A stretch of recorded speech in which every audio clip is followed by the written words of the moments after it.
Hey guys, welcome back to HotS Thoughts yet again. Today I am going to be talking about my favorite and my least favorite draft of all time. It's simultaneously the best and the worst draft I have ever seen in my entire life. So this is following DreamHack Summer. We just had the Heroes Global Championship, and some of the top teams that come to mind are MVP Black, E-Star, mYinsanity, Tempest. Like those were the top four of the tournament, right? So I'm always really fascinated by drafts and how people put them together. And in particular, I think this draft was probably one of the most unique and the most interesting. And surprise, surprise, it came from mYinsanity. mYinsanity is always really, really good at putting together really clever drafts that work nicely. But it's hard to like really quantify what makes them so good. So today I just want to look at a draft. I want to tell you guys why I like it so much and why I also hate it so much. Oh, 1 second, cough. There we go. Alright, so let's look at the draft. Alright, so this is it. So we start off with the Falstad ban from mYinsanity. Right, and then we get the Kael'thas ban from Tempest. Okay, this is all really good for us so far. Basically what this means is right now we're in kind of a two mage system. Right now, it's either Falstad or Kael'thas for all of your burst damage. Li Ming is an option too, but not a lot of people rely on her, and she doesn't work the same way that Falstad and Kael'thas do, where they can kind of just go through minions and stuff like that and just do massive amounts of damage.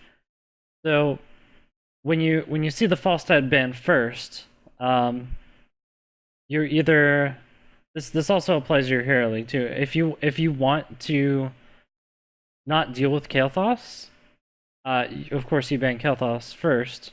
But what you can do is, if you assume that your opponent is going to ban Kael'thas, you ban Falstad, so that both of the big damage dealers are gone. There's also the Illidan thing. This is more common in like super high MMR games and pro level, is where Illidan is almost always second ban, and you see like little wars going around that. It could be possible that mYinsanity was drafting against the Illidan, but I think this Kael'thas ban also presents like a really huge opportunity for them to put together this draft. So you see the first pick is the Rhaegar. Now this is a really integral part of their strategy because it creates a base. Typically, what we saw in this tournament was people would pick DPS first. So typically, you'd see probably like a Greymane there. Since there's Kael'thas and Falstad are banned, you'd see probably like a Greymane, maybe a Thrall, and then after that, like it's usually either a healer or a tank. Particularly Myrddin is a pretty common first pick, because that really sets up a lot of things. Myrddin's really versatile, you can fit into almost any composition. Tassadar is a really good first pick. This Rhaegar is it's interesting, but it's not totally uncommon. The idea is that they get the Rhaegar so that Tempest is kind of stuck on either Uther or Kharazim, which is going to play into a lot of what the rest of this draft looks like. So as we move forward, I'm just going to speed it up just a little bit. So they pick up the Myrddin. So this is a smart choice. Like I said before, Myrddin is really flexible. Tassadar is really flexible. The two of them come together and they create like a really nice framework for a pretty eclectic set of strategies. mYinsanity's turn, and this is where it gets really fascinating. Okay, they pick Sylvanas Lunara. Now this isn't like the most common pick here. It's actually really uncommon to pick a Lunara this early in the draft, especially before you're tanking your healer. Like I said earlier, the main priorities for the first half of the pick ban phase in pro games, especially in this tournament, has been all around getting the big DPS dealers, getting a tank, and getting a healer. And so like typically what you would see is like you'd like first pick Kael'thas, and then you'd pick like a Myrddin Rhaegar, and you're solid. Like that's your base, and then like you can add on another damage dealer and then a flex if you want. So what's really fascinating about this is they're picking up their entire backline all at once.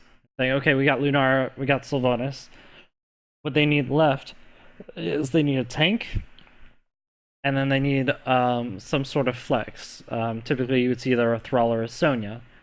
So, out of the stuff that's left, you see the Murden was taken, so the other big tank choices are ETC and Johanna, which we'll see in a moment.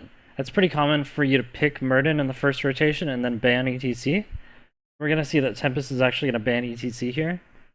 So that really only leaves you with Johanna, and then you have really non-standard picks like Arthas, Diablo, Dahaka, Imperial, Nubarak, stuff like that. So it starts to become a little bit interesting. This Tychus pick, I don't think gives away anything. It's actually just a really fascinating little flex there, because what happens is if you ban out the Tychus here, then that means you can go into a tank plus a Sonya. You can go into double tank. You can go into a whole bunch of different stuff that is actually going to do really, really well against, or that would actually do really, really poorly against the Tychus. And you're not revealing too much. The only other thing I think you would ban is maybe a Greymane if you were planning on doing something that's a little bit more flexible but not as sturdy. You have something like, if you go something like Vikings here, go like Vikings with a Johanna, then it's a little weird of a draft, but that might be better to ban like out a Zeratul or a Greymane instead. So it really depends on what you're doing. But the first part of this setup, the Falstad ban into the Rhaegar Lunara Sylvanas is just like, it's gorgeous because it sets up all these possibilities. You can go into double support, you can go into double tank, you can get a specialist like the Lost Vikings or Abathur in there. It's really cool what you can do with this. And so you see they're going to ban out the Tychus. So this kind of reveals that mYinsanity is going for the sort of tankier sort of composition. They're probably going to go double tank. Or at the very least, they're going to go something like Diablo Sonya. mYinsanity has run Diablo several times, so it's not that surprising that they would run Diablo. And I really honestly, what I see for the rest of this draft, what I saw when I was watching it, I was thinking, all right, this is a great place. Pick the do your normal draft, just pick Diablo Thrall and you're set. Like, this is a perfect draft. It's excellent on Infernal Shrines. It's going to be really, really strong against the setup that Tempest has. But you can see they're going to do something a little bit different. Tempest picks up the Greymane, not a big surprise. Greymane's really highly prioritized. They pick up the Sonya. That's a really nice idea, because like I said earlier, with the Tychus ban, you're kind of expecting to see a double tank composition or something with a Sonya. So this kind of just takes it away from them. So now they have a choice. Like, okay, so what do we do with this? Do we go for like a tank and then a flex? There's a lot of damage on their side. They still have to pick a support. Like, they're probably going to pick up either a Tyrande or an Uther, probably. And we can go for something like a Johanna Thrall. Johanna Thrall is really strong. They pick Sonya, we pick Thrall. You could go for Diablo Thrall even. Diablo Thrall has a lot of strong synergies, especially on this map, because you can do Sundering into APOC, and then all the spread damage from Sylvanas Lunara just like wrecks everything. And that's a draft that mYinsanity's run several times. Like, they do this a lot. What you'll see is them actually making the worst choice possible. Maybe a couple of months this would have worked. But now this is the worst choice you can possibly make ever. I hate this so much. It hurts my soul. Oh my gosh. So they pick up the Chogall here. Now maybe a couple of months ago in EU, this would be a great idea, because this is it's particularly excellent. You can flex to the Cho'Gall, and the Cho'Gall is kind of like this unstoppable machine that no one can really deal with. But he got a lot of nerfs recently, and a lot of people who were good against him got buffs, and it's just kind of moved out of the favor in Chogall the meta has.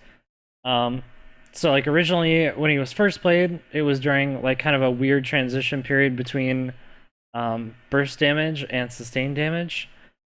And at the time, he was actually pretty excellent because he countered the burst damage pretty well by having a high health pool.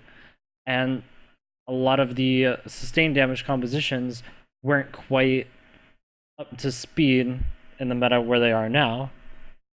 So now what we have is like Sonya Greymane is actually just like pretty terrifying.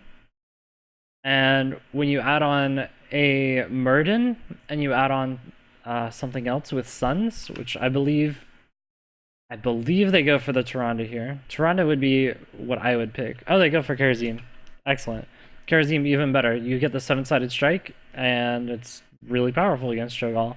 All you have to do is isolate him, and you get the kill. And the more important thing about that, though, is Lunara and Sylvanas now have no peel. Whenever you pick Chogall, you always have to assume that the rest of your team has to peel for themselves.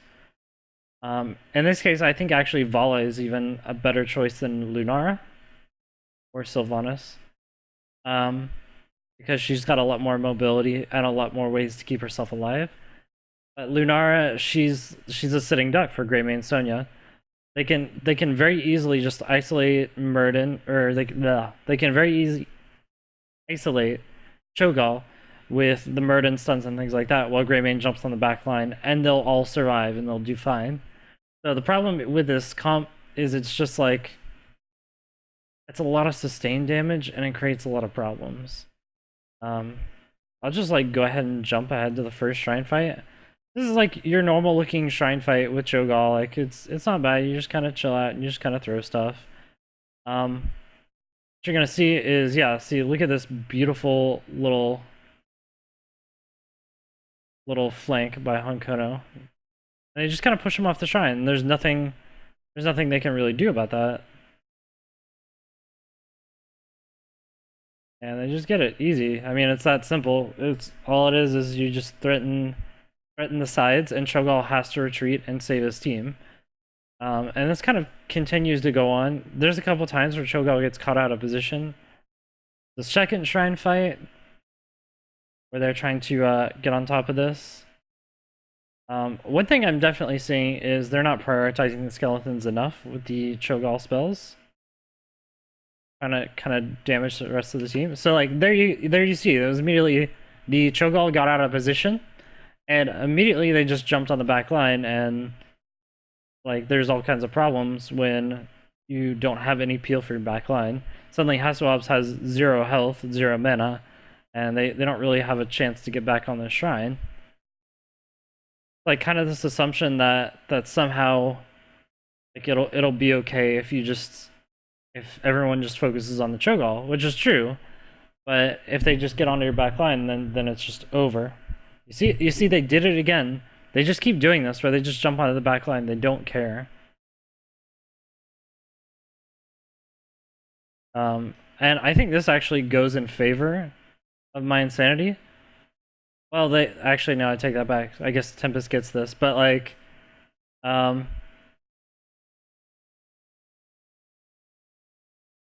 it's hard to tell like who this actually goes in favor of. But as you can see, every time that the Chogall starts to move forward, they just jump the backline and someone dies or someone gets close to death. And as you get later into the game, where the damage starts to like really rank up, especially with Greymane, Sonya, like it's terrifying. You can't protect the Lunara and the Sylvanas.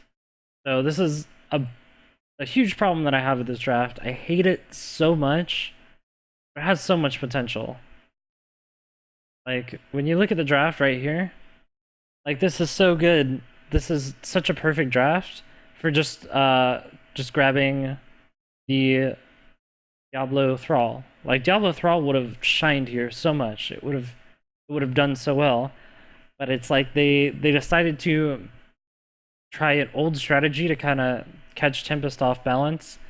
And in general, they've been doing this sort of thing in this tournament where they tried off strategies to see if they could surprise Korean opponents. The horrific dropship cheese that they did against MVP Black, that was the worst strategy I've ever seen, ever. But I can understand why they want to do it, but I think if they just played their own style to the best of their ability, they would do fine. And this is one of those situations where Diablo Thrall is not a draft that I don't think anyone else really runs, except for maybe Team Liquid. It's the only one that I can think of that would ever run something like this. But it's a really strong draft, and it's actually a really good team, and they know how to play it really well. So I'm really confused why they didn't go for something like that, and it kind of bothers me. I guess the Chogall is fine. In any case, I think the real magic of this draft really just comes with this first set of three. When you go for the Rhaegar, Lunar, Sylvanas, you ban out the Tychus, and either Falstad or Kael'thas, you end up in a really strong position where you have a lot of flexibility to go into whatever you want without the threat of huge backline damage, and also without the threat of you can't lose the draft as hard. It's actually really cool. It's very backwards from the way that we normally think about things. When we usually think about, oh, we need to get like our big mages first, or we just need to get like Myrddin, Rhaegar, Myrddin, Tassadar, and just like build a base from there. And this one you kind of you build a sustained damage backline, and then you kind of build the burst of the rest of your composition, the Diablo and the Thrall, around that sort of base. It's a really fascinating draft. I really love it. I want more drafts like this. As long as mYinsanity just doesn't ever draft Cho'Gall ever again. And I say that like it's a bad thing. It's not that drafting the Chogall is a bad thing. I just think it was a really poor choice in this situation, especially against when the monk was still up there with 7-sided strike, because it just wrecks really hard, and the monk can actually keep up with the Sylvanas and Lunara poke damage. So it didn't make a lot of sense to go for that at the time, and I think maybe they were expecting something else to happen. Not quite sure, but it's one of those drafts that like it grinds on me because it's so good and so bad at exactly the same time. But I guess it is what it is. Well, that's pretty much it for now. If you have any comments, concerns, questions, let me know below. I will try to answer them. I'm going to be making these videos literally every day from now on. And by from now on, I mean in the foreseeable future. Maybe 5 years from now, who knows. But I appreciate you all for watching, and I'll see you guys next time. Later.